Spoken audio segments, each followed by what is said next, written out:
فما أوتيتم من شيء فمتاع الحياة الدنيا وما عند الله خير وأبقى للذين آمنوا وعلى ربهم يتوكلون.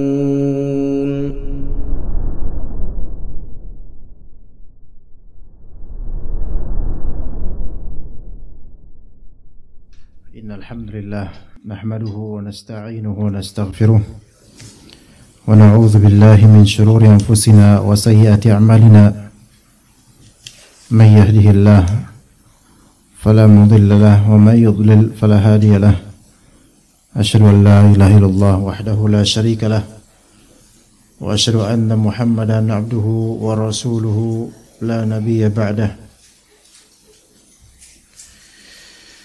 اللهم إنا نسألك علما نافعا ورزقا طيبا وعملا متقبلا.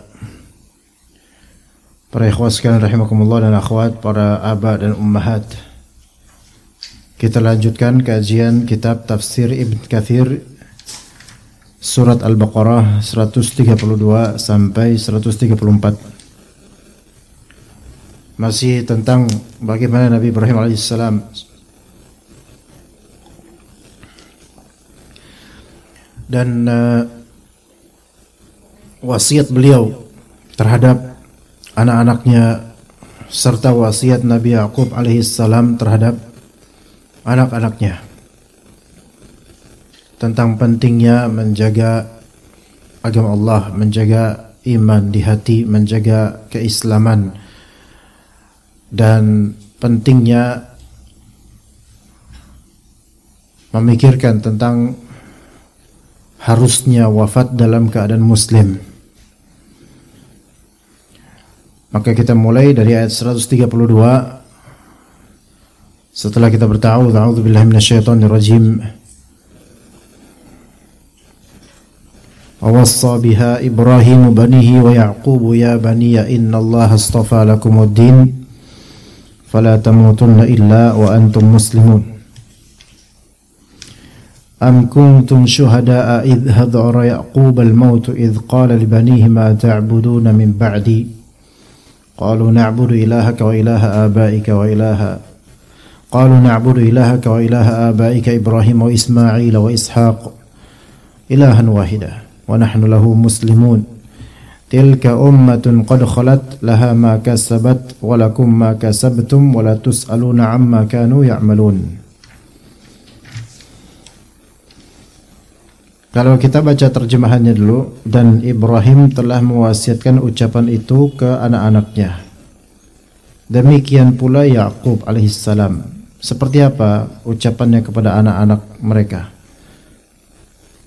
Ya bani, wahai anak-anakku, innallaha astafa lakumuddin. Sesungguhnya Allah telah memilihkan agama ini buat kalian. Fala tamutunna illa wa antum muslimun. Maka janganlah kalian mati kecuali dalam keadaan Islam. Am kuntum syuhada'a idh hadara Ya'qub al-maut. Apakah kalian hadir ketika, di sini pertanyaan untuk kita gini ya. Apakah kalian hadir ketika Nabi Ya'qub alaihissalam kedatangan tanda-tanda kematian di usia yang sangat tua dan anaknya banyak, 12. Idh qala li banihi, ketika beliau berkata kepada anak-anaknya menjelang wafat beliau, ma ta'buduna min ba'di, apa yang akan kalian sembah nanti sepeninggal saya. Lalu anak-anaknya berkata apa? Qalu na'budu ilahaka wa ilaha abaika Ibrahim wa Ismail wa Ishaq ilahan wahida. Kami akan menyembah Rabbmu, kami akan menyembah sesembahanmu yaitu Allah, dan sesembahan nenek moyangmu yaitu Nabi Ibrahim, Nabi Ismail dan Nabi Ishaq. Satu sembahan, ilahan wahida. Inilah yang namanya Tuhan yang Maha Esa. Dan pengesaan terhadap ketuhanan itu hanya ada di Islam. Makanya kalau misalnya kita mau pakai konsep Pancasila, ketuhanan yang Maha Esa, cuman kita doang. Selainnya ngelanggar. Ya enggak? Kecuali kalau keesaan itu ditafsirkan oleh orang Indonesia dengan tafsiran semaunya. Ya. Karena menunggalkan, mentauhid itu tauhid, ketuhanan yang Maha Esa itu tauhid. Tauhid rububiyah, tauhid uluhiyah, menyembahnya pada Allah. Ya. Makanya kalau yang disebut paling Pancasilais nomor pertama Ahlus Sunnah. Karena anti syirik. Dan yang paling melanggar musyrikun dari agama lain, dan juga sebagian orang-orang muslim yang menyembah kubur. Itu tidak Pancasilais dari segi ketuhanan yang Maha Esa. Kenapa gitu? Karena kau minta yang kuburan, katanya Tuhannya Maha Esa. Maka menunggalkan Allah Azza wa Jalla sih minta-minta sama Allah. Enggak minta sama kuburan. Begitu. Qalu na'budu ilahaka wa ilaha abaika Ibrahim wa Ismail wa Ishaq ilahan wahidah, tunggal. Wa nahnu lahu muslimun. Dan kami hanya tunduk kepadanya. Ini menunjukkan nahnu lahu muslimun, Islam. Ya, sudah ada sejak itu Islam versi umum. Tilka ummatun qad khalat. Itu adalah umat yang lalu. Laha ma kasabat wa lakum ma kasabtum. Mereka mendapatkan apa yang telah mereka usahakan, dan kalian juga akan dapatkan apa yang kalian usahakan. Wala tus'aluna amma kanu ya'malun. Dan kalian tidak akan dimintai pertanggungjawaban tentang apa yang telah mereka kerjakan. Makanya enggak usah terlalu diurusin orang-orang yang sudah berlalu. Ambil ibrahnya aja. Karena kita itu enggak ditimpa azab karena perbuatan orang lain, atau apalagi perbuatan orang-orang yang jauh melampaui kita dengan dosa mereka, itu tidak kena kita insyaallah. Baik, kita mulai tafsirannya jemaah sekalian. Wassa biha Ibrahimu banihi wa Ya'qub. Nabi Ibrahim dan juga Nabi Ya'qub. Dari Nabi Ibrahim dan Nabi Ya'qub itu, Nabi Ya'qub cucunya Nabi Ibrahim alaihissalam. Antara kakek dan cucu sama-sama sebelum wafatnya itu mewasiatkan akan pentingnya menjaga agama dan jangan berbuat syirik. Nabi Ibrahim mewasiatkan agama ini, yaitu Islam, kepada anak-anaknya, yaitu Ismail dan Ishak sebelum wafatnya. Kemudian Nabi Ya'qub pun begitu. Nah, kesungguhan orang-orang ini, yaitu para nabi ini, memeluk Islam dan kecintaan mereka kepada Islam, mereka benar-benar memeliharanya sampai saat wafatnya. Dan mereka pun mewasiatkannya kepada anak cucu mereka yang lahir setelah itu. Kalau misalnya sehari-hari kita itu lebih panik dan lebih khawatir akan keduniaan anak-anak kita, maka ya akhir hayatnya kita nggak panik akan agama mereka, atau bukan tidak khawatir akan bagaimana mereka nanti agamanya. Harusnya sedari kini kita khawatir akan bagaimana putra-putri dan cucu-cucu kita. Lagi-lagi kajian subuh, kajian tadi malam di Meruyung, kajian tadi subuh di sini di mana tadi subuh? Di Pekayon, ya sampai lupa. Nah. Sama di Jatifulan ini, Jati apa ini nggak tahu, Jati Makmur, Jatifulan lah. Anda nggak menemukan laki-laki usia di bawah 30 tahun di sini, nggak ada dari hadirin. Mungkin kalau beliau, Bapak usia berapa tahun, Mbak? 70? Subhanallah. Kayak Bapak anak, jadi kayak Bapak anak jadinya.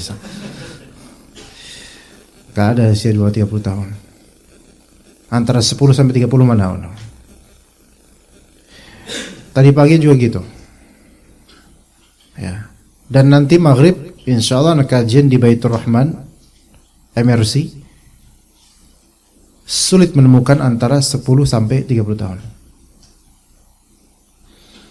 Ini kemana mereka? Ayo, kemana coba?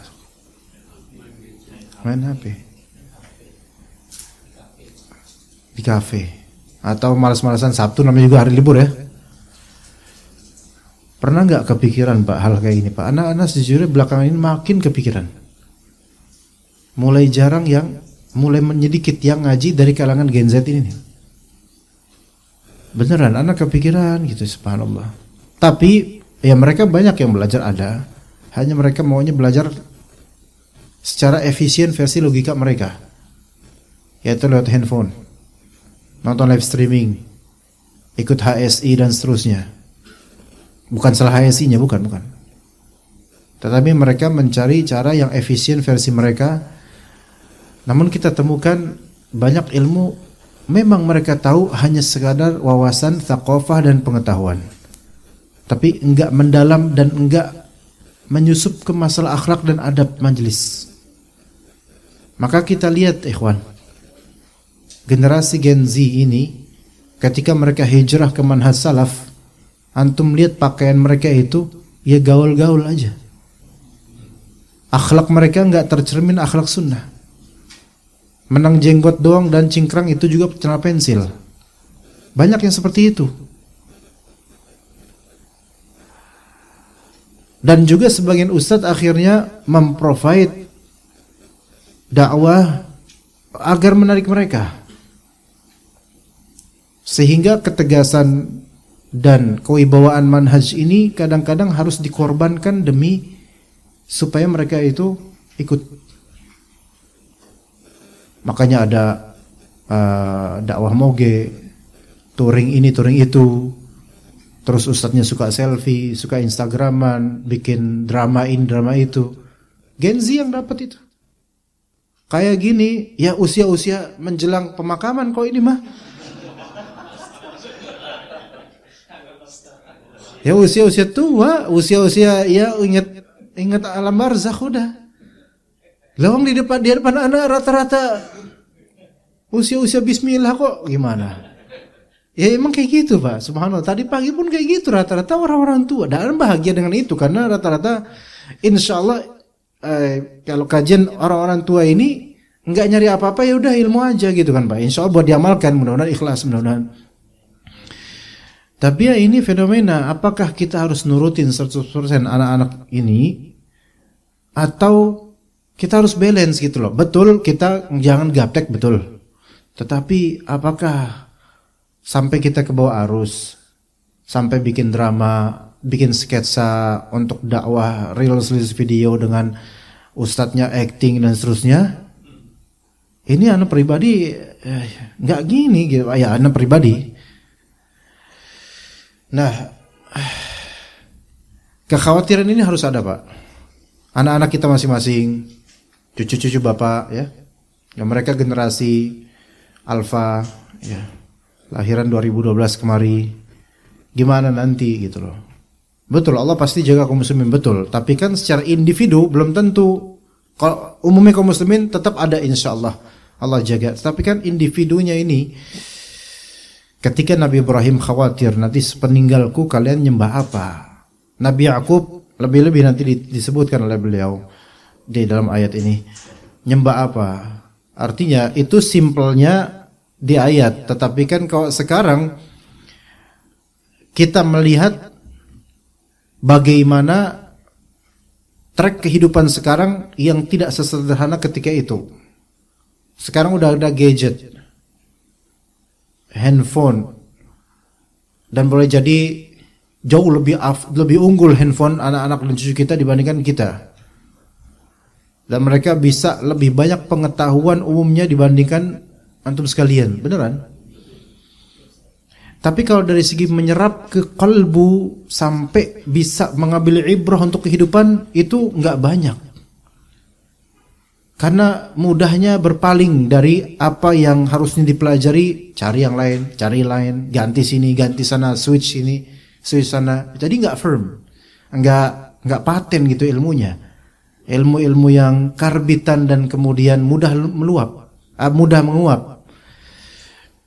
Dan bagaimana dengan tauhid dan akidah ya jemaah sekalian, yang memerlukan hati, qalbu, hidayah, taufik dari Allah Subhanahu wa taala, memerlukan waktu dan nafas yang panjang untuk mempelajarinya.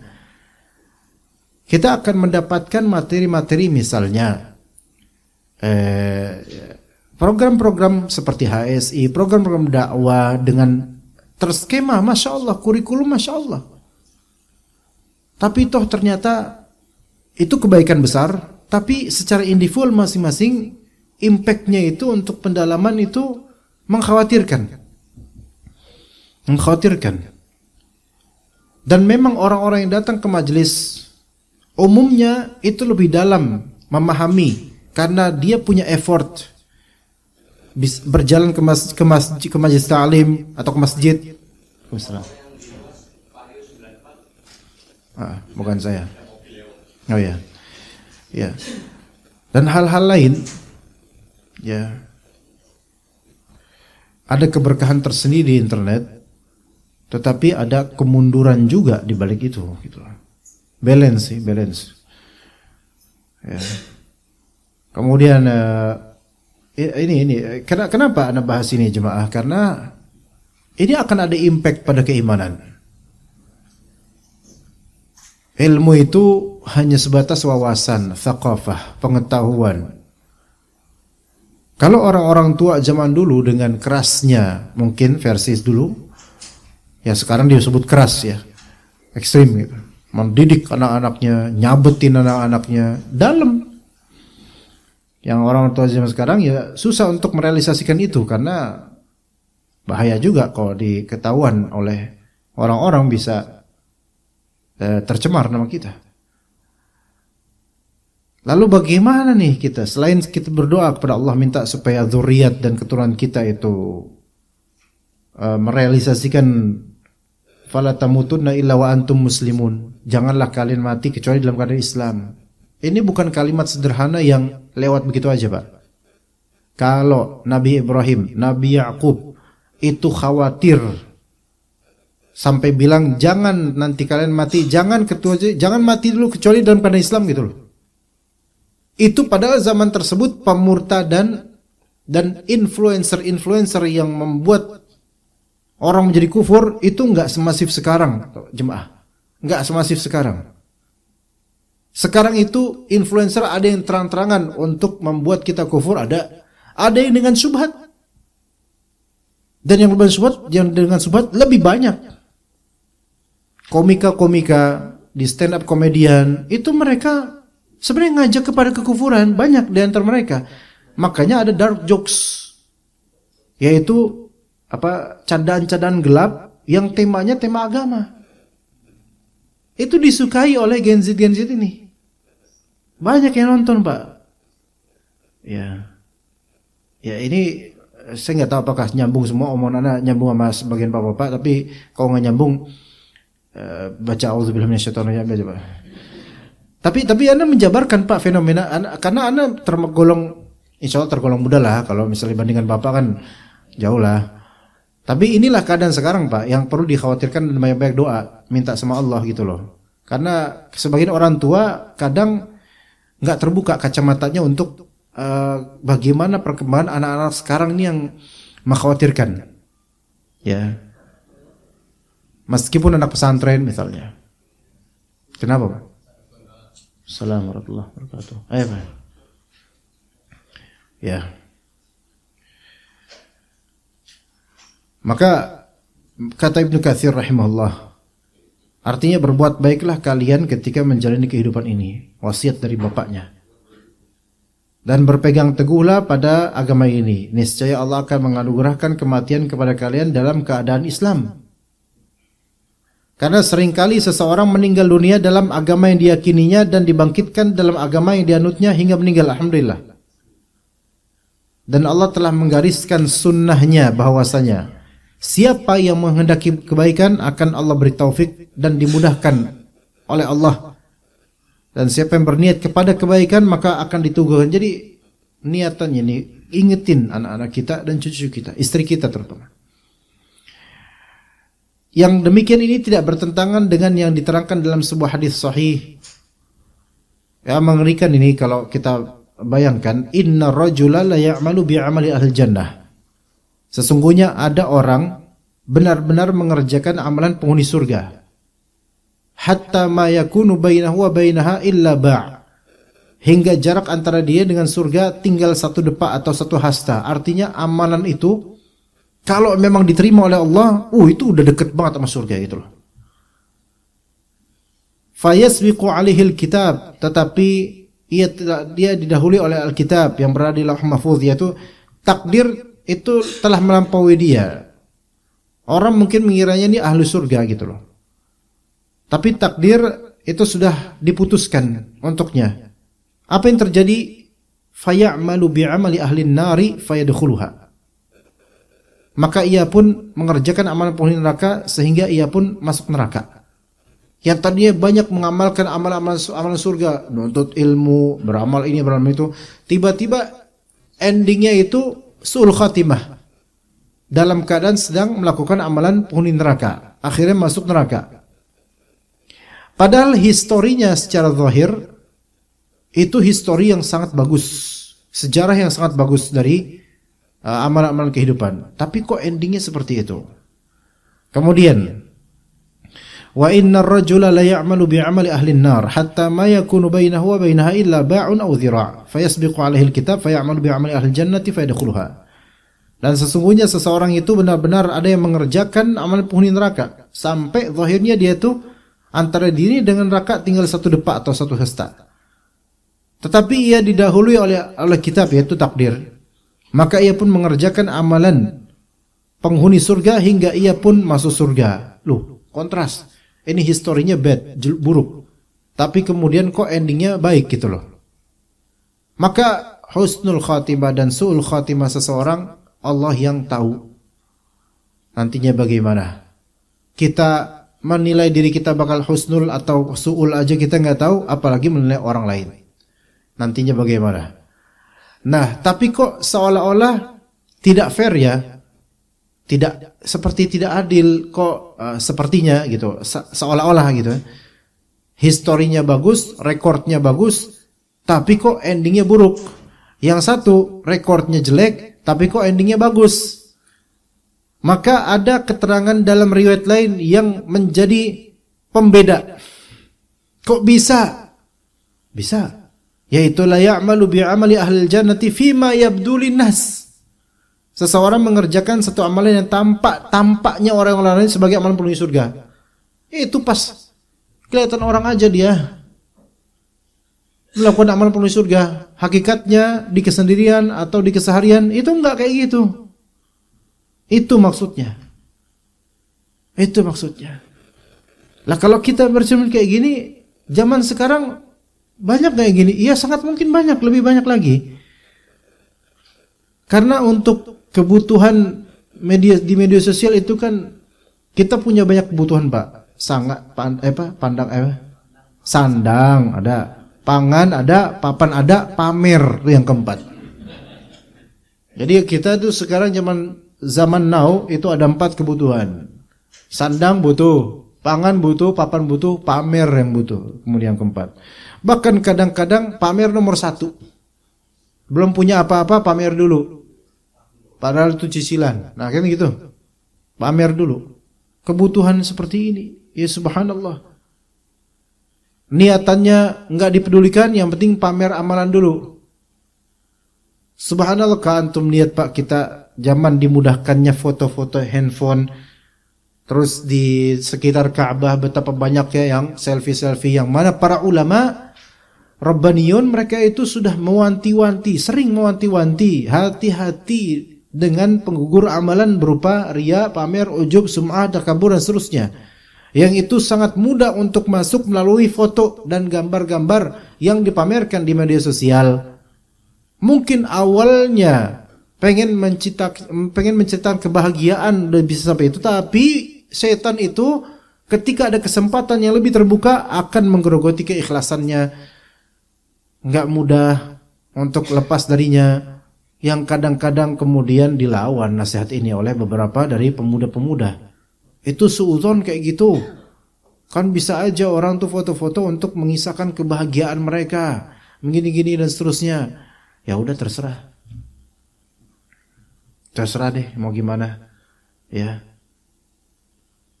Mudah sekarang untuk menampakkan kepada manusia yang baik-baiknya aja. Ya emang harusnya kita nampakin yang baik-baik saja, betul. Tapi kenapa tidak dibenahi yang dalamnya? Begitu. Ya betul, kalaupun kita misal seorang bermaksiat itu jangan terang-terangan, itu lebih buruk lagi, betul. Tetapi di sini tugasnya zahir baik, maka dalamnya baik, maka keadilan antara luar dan dalam. Ya maka ketika mudahnya memamerkan amalan ini sebagai tujuan dan kebahagiaan hidup, dikhawatirkan orang memvonis sudah bagus nih orang, tapi ternyata Allah lebih tahu tentang dia.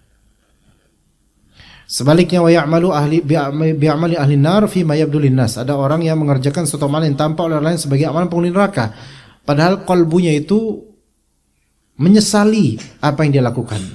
Enggak mau dia melakukan ini, terpaksa melakukan ini. Pengen bertaubat. Nah, ini bagus kok ini. Tapi tetap zahirnya dianggap jelek.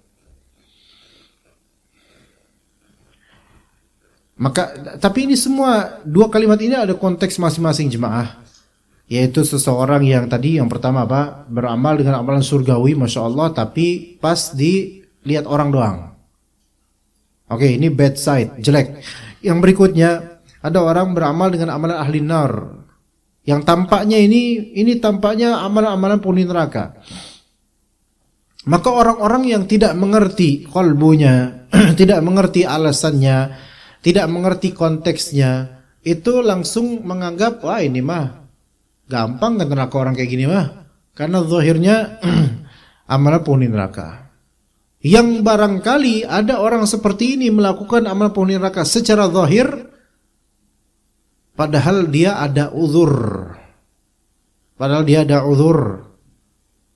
Ya tentu kita nggak bisa mengatakan semua orang yang beramal amalan maksiat kita beri uzur, nggak semuanya juga.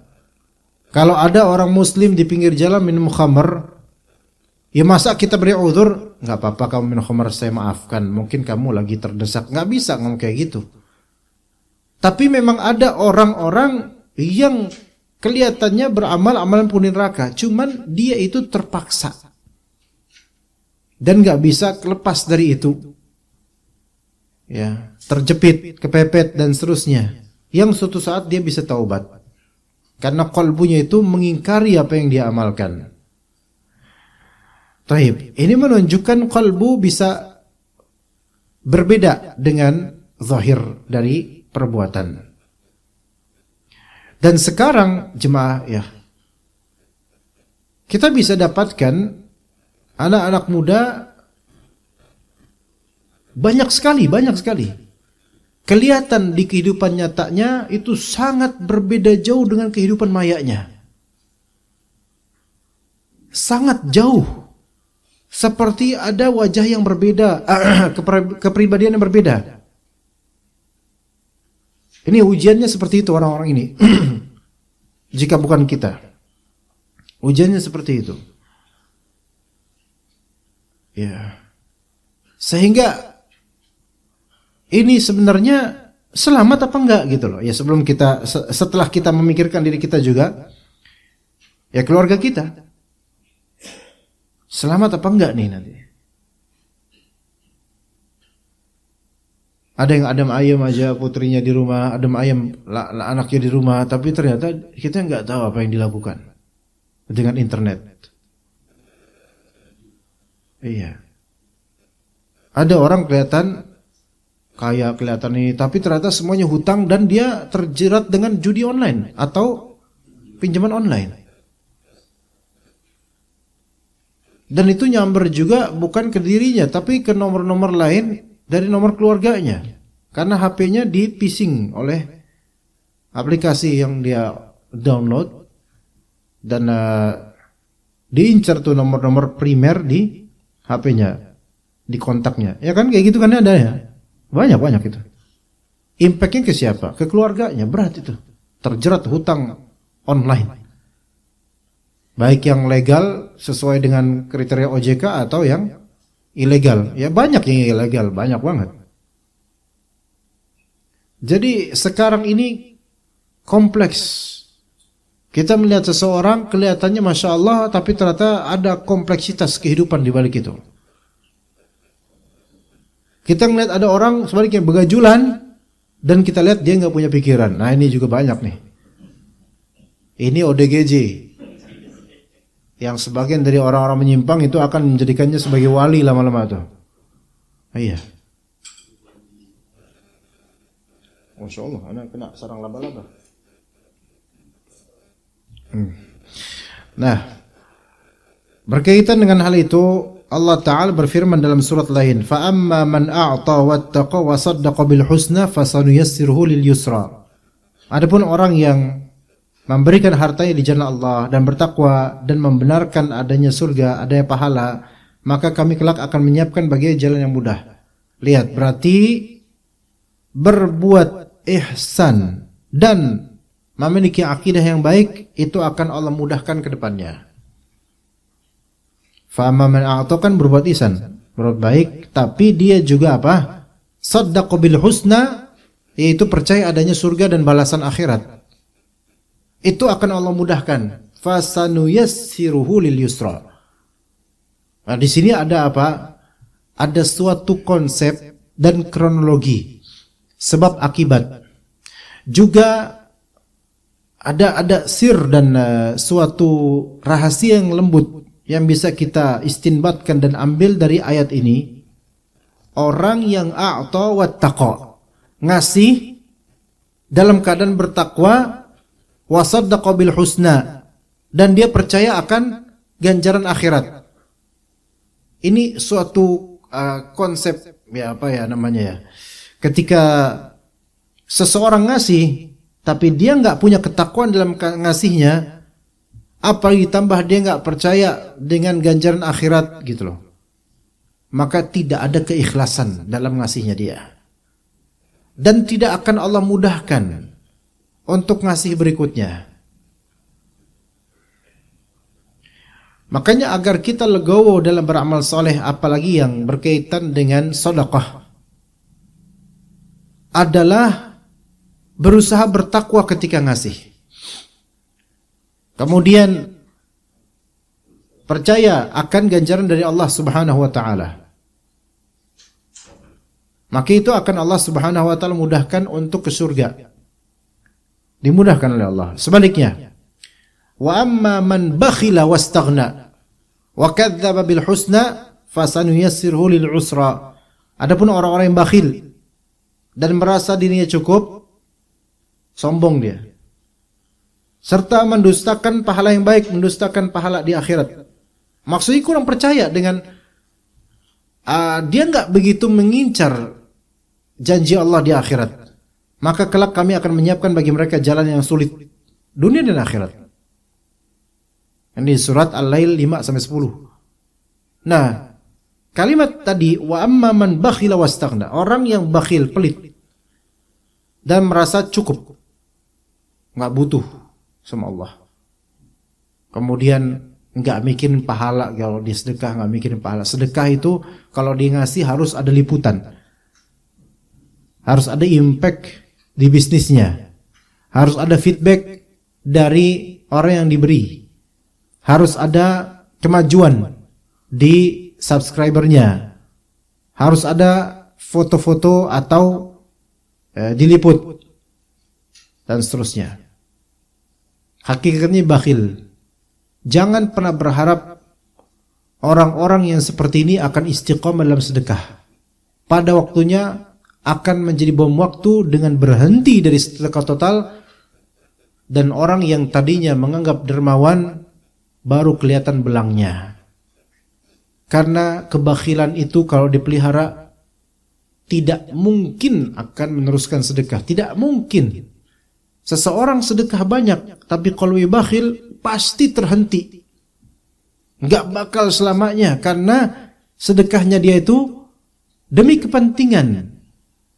Adapun kalau orang tidak bakhil, sakhi, dan dia suka, dia dermawan karena Allah, bahkan saat dia nggak punya duit pun dia tetap berusaha sedekah. Itu bedanya. Karena bukan nominal yang dia cari atau feedback yang dia incar, melainkan pahala yang pasti, dan pahala itu akan terus ada, Allah simpan buat dia walaupun amalannya sedikit. Ya. Dan manusia ini, wa amma man bakhila wastaghna. Bakhila berarti dia pelit, dia enggak mau mengeluarkan, enggak mau memberi. Gitu. Berarti enggak ada usaha untuk beramal. Orang kalau tidak mau usaha beramal, maka susah jalannya ke depannya. Dan manusia ketika bakhil, kenapa bisa ada bakhil pada dirinya? Karena merasa ini milik saya. Itu intinya di situ, Pak. Harusnya makin tua itu kita itu merasa apa-apa tuh hakikatnya asalnya bukan milik kita, tapi milik Allah. Bahkan diri kita milik Allah. Apa baru kita meninggal baru tahu kalau kita milik Allah? Apa bedanya dong sama orang kafir kok gitu? Kalau kita dengar toa masjid pas ada kematian fulan atau fulanah, inna lillahi, kan gitu, wa inna ilaihi rajiun, kan itu kan kalimat subhanallah, masya Allah itu kalimat. Sesungguhnya kita milik Allah dan kita akan kembali kepadanya.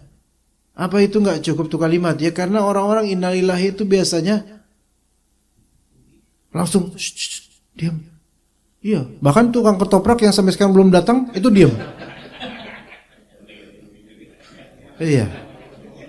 Berhenti dari ting-ting-tingnya. Kalau dia ting-ting-ting, ibu-ibu Kang, gimana apa diam dulu? Apakah orang-orang ini pengen ngedengerin kalimat tarji' innalillahi wa inna raji'un? Bukan itunya. Siapa yang meninggal? Itunya. Itu namanya ini enggak benar, sebenarnya enggak benar. Ibrah yang paling besar itu bukan siapa yang meninggal, tapi hikmah di balik kematian. Teguran dari Allah, nasihat dari Allah. Cukuplah kematian sebagai nasihat. Bukan siapanya ya perlu kita tahu ya. Tapi itu second. Yang paling pertamanya adalah ibrahnya. Karena kita nunggu antrian ini. Begitu, subhanallah. Ibu-ibu yang lagi jemur aja, yang tadinya keprak, innalillahi, langsung diem. Yang lagi di warung, yang lagi ngacak-ngacakin sayurnya tukang, itu langsung diem. Siapa tuh? Gitu. Ya tukang-tukang yang lagi ngecor disuruh diem dulu, berhentiin enggak truk molennya. Pengen dengerin. Cuman untuk tahu siapa yang meninggal, bukan untuk mengambil ibrah. Ini salah. Nah, kebakhilan manusia itu berawal dari merasa memiliki mutlak. Sehingga dia paling nggak mau share. Berbagi nggak mau. Ngasih nggak mau. Merasa ini punya dia. Ya. Padahal pada asalnya segala sesuatu milik Allah Azza wa Jalla. Lillahi mulkus samawati wal ard. Milik Allah lah segala kerajaan langit dan bumi. Dan segala sesuatu akan kembali kepada Allah. Wa ilallahi turja'ul umur. Segala perkara akan kembali kepada Allah Azza wa Jalla. Ya. Itu yang membuat kita bakhil, jemaah. Kecuali kalau memang kita mempunyai sesuatu dan itu hak kita, serta kita membutuhkannya untuk kedepannya dan tidak mungkin untuk dibagi karena ini hak kita, dan kalau dibagi kita tidak mendapatkannya karena ini kebutuhan darurat seperti misal makanan primer, maka ini ya wajar kalau kita nggak ngasih. Pokoknya apapun jemaah yang membuat kita tidak mau memberi padahal wajib atau dianjurkan memberi adalah karena kita merasa memiliki itu. Seharusnya makin berusia kita makin tahu bahwasanya harta yang kita simpan itu adalah yang bukan milik kita kelak. Dan harta yang kita beri justru itulah yang akan kita nikmati kelak. Harusnya makin tahu. Bukan justru makin pelit. Ya. Kadang dengan alasan buat warisan anak cucu saya, betul. Tetapi itu kan akan dinikmati mereka. Anda tidak akan menikmatinya lagi. Maka persiapkan kenikmatan itu dengan memberi sekarang. Enggak semuanya, sebagian. Wa mimma razaqnahum yunfiqun.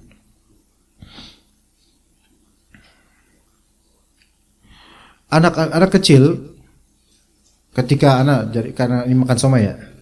Nah, jadi anak jadi terinspirasi untuk membicarakannya. Antum pernah lihat gak anak kecil rajin berbagi? Susah. Ketika anak kecil dikasih makan apa somai kayak gitu. Temennya minta dong, enggak dikasih. Buat dia. Kenapa? Ngerasa memiliki. Kalau kita udah usia segini, udah bapak-bapak tahu bahwasanya segala harta, bapak udah punya kehilangan harta udah berapa lama, berapa banyak dah. Kan kita tahu, harta milik Allah, siklusnya gitu-gitu aja, muter aja gitu.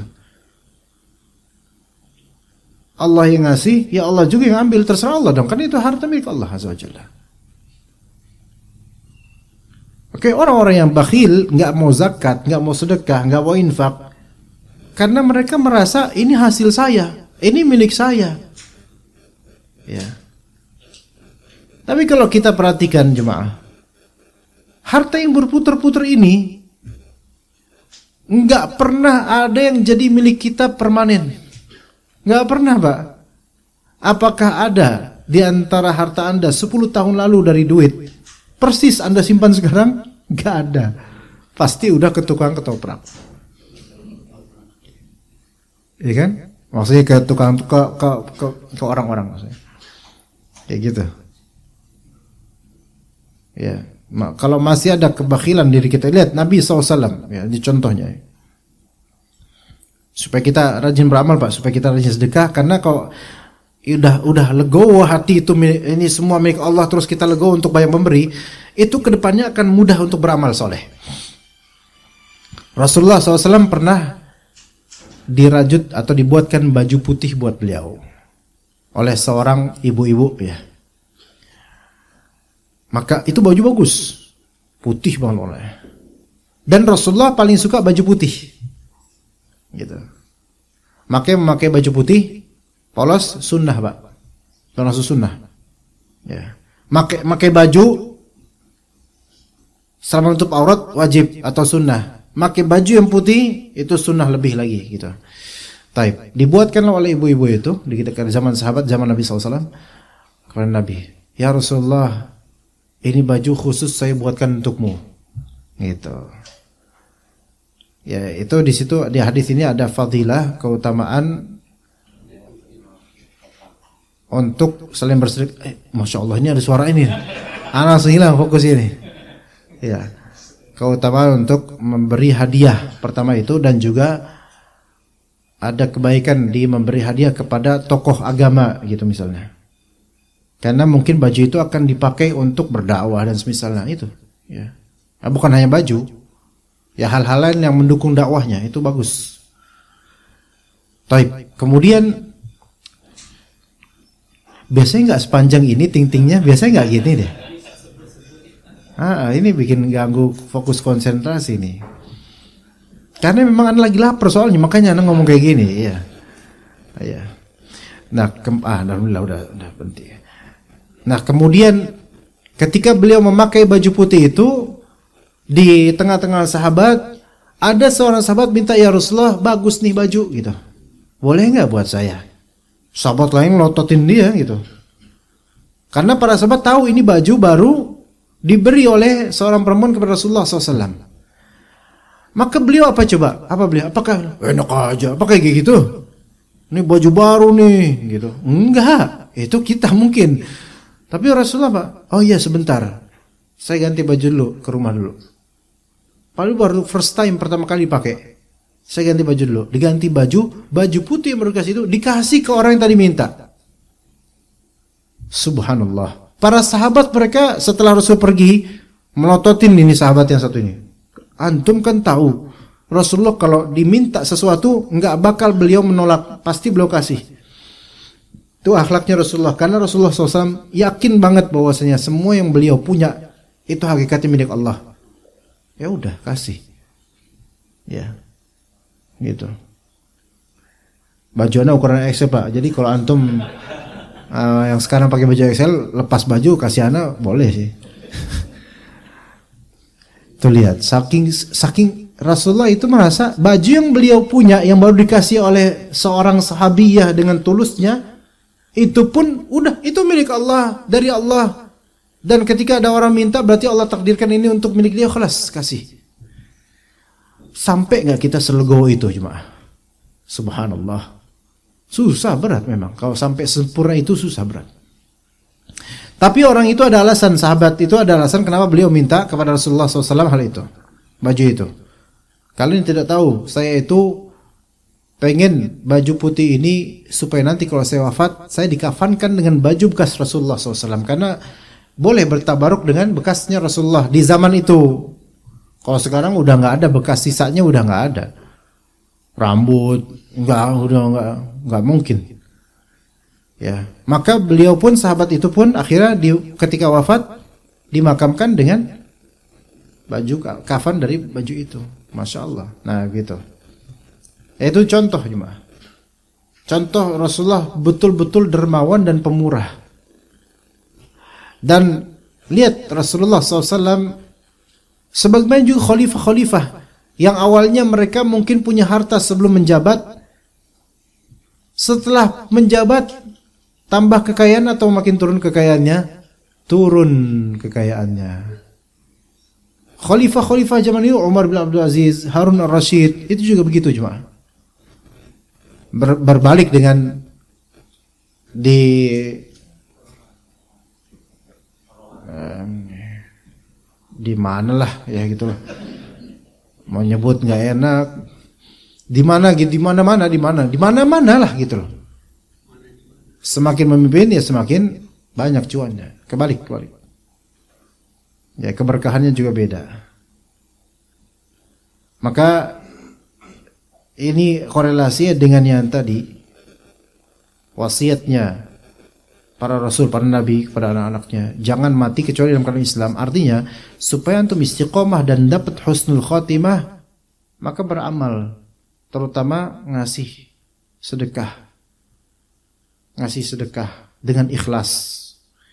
Taib. Kemudian Allah berfirman sebagai hujjah atas orang-orang musyrik Arab dari keturunan Nabi Ismail, yaitu orang-orang Arab, dan orang-orang kafir dari keturunan Nabi Yakub, yaitu orang-orang Bani Israel, bahwa ketika kematian datang menjemputnya, Nabi Yakub itu berwasiat kepada putra-putranya supaya beribadah kepada Allah semata.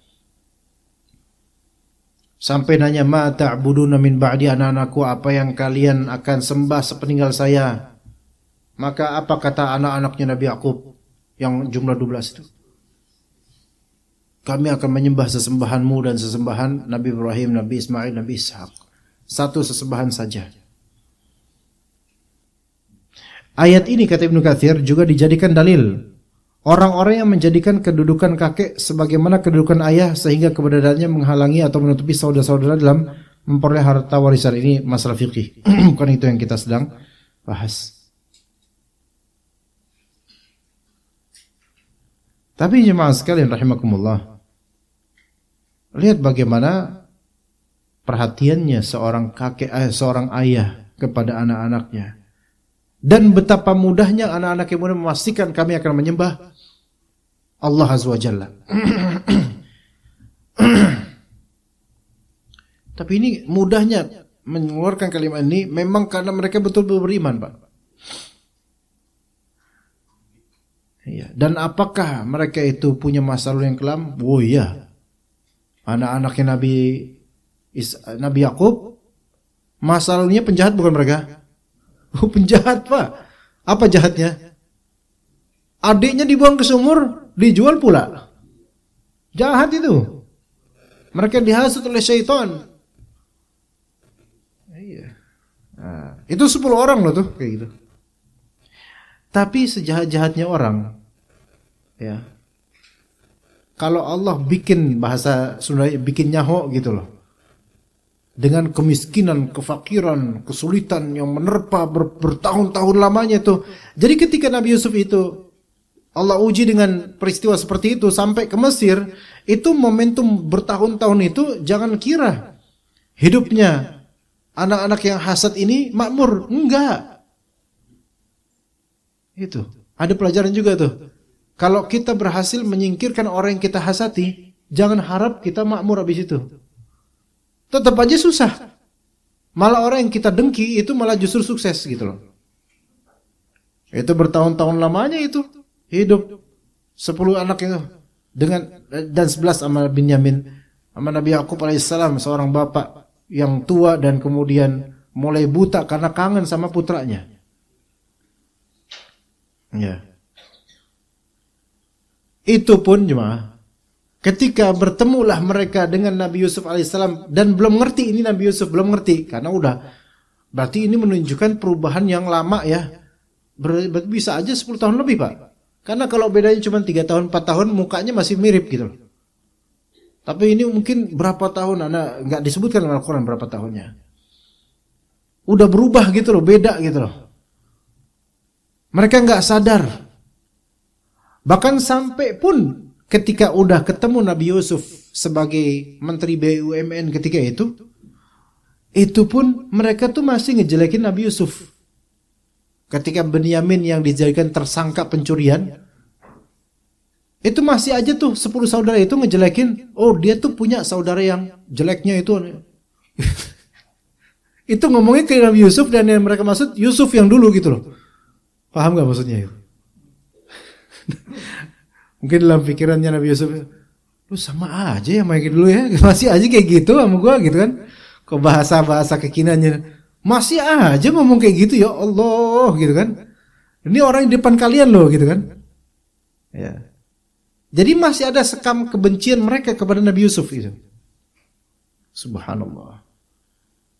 Akhirnya mereka tahu bahwa ini Nabi Yusuf yang dulu mereka perlakukan seperti ini. Masya Allah. Tapi endingnya jemaah, sebelum wafatnya bapak mereka, ditanya, sembah apa kalian nanti setelah kemenangan saya? Kami menyembah Allah Azza wa Jalla. Endingnya sangat bagus. Ini sebagai motivasi. Kalau kita punya anak atau cucu yang di awal-awal tuh subhanallah bengalnya minta ampun, itu bukan berarti endingnya bakal gitu terus. Allah lebih tahu akhiran mereka. Tapi syaratnya apa? Kita soleh, sabar, contohin. Dan mereka nanti mungkin akan dapat ujian demi ujian, lama-lama nyawa juga, akhirnya kembali ke Allah, akhirnya bertaubat, akhirnya minta maaf. Begitu jemaah sekalian. Ya, inilah kisah-kisah lampau yang banyak sekali faedahnya insyaallah. Kata Allah Azza wa Jalla, tilka ummatun qad khalat. Itu adalah umat yang telah lalu. Laha ma kasabat wa lakum ma kasabtum. Itu udah, mereka berlalu, pahala buat mereka. Kalian sekarang kalau melakukan usaha beramal soleh dapat pahala juga. Sesungguhnya pengakuan kalian sebagai anak keturunan umat terdahulu yaitu para nabi dan rasul soleh tidak akan memberi manfaat jika kalian tidak berbuat kebaikan yang menguntungkan diri kalian sendiri. Mau keturunan Nabi Muhammad ke, nasabnya Habib Fulan ke atau gimana, kalau nggak bener ya nggak bener. Kalau nggak beramal soleh, ya udah tetap divonis tidak soleh. Karena amal perbuatan itu untuk diri sendiri. Ya, kita berbuat baik ya untuk diri kita sebenarnya. Wala tus'aluna amma kanu ya'malun, dan kalian tidak akan diminta pertanggungjawaban mengenai apa yang mereka kerjakan. Ya udah. Kata Nabi sallallahu alaihi wasallam, man abta'a bihi 'amaluhu lam yusri' bihi nasabuh. Barang siapa yang lambat dalam beramal, maka tidak dapat dipercepat oleh nasab keturunannya. Maksudnya apa? Antum mau keturunan sehebat apa, antum mau keturunan Nabi Muhammad sekalipun, kalau amalannya lembet, nasab ini enggak bisa membuat cepat amalan. Enggak seperti yang diperbankankan sebagian dari fanatikus. muhibbin.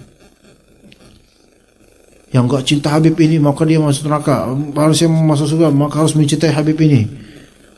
Masya Allah. Gampang banget dong kayak gitu. Ya. Kalau seorang misalnya keturunan Nabi Muhammad SAW atau keturunan Ahlul Bait dan dia nggak pernah sholat berjamaah, apakah serta-merta gara-gara dia anaknya atau keturunan Nabi SAW kemudian pahalanya sama gitu dengan orang yang sholat jamaah? Pasti beda lah. Allah Maha Adil.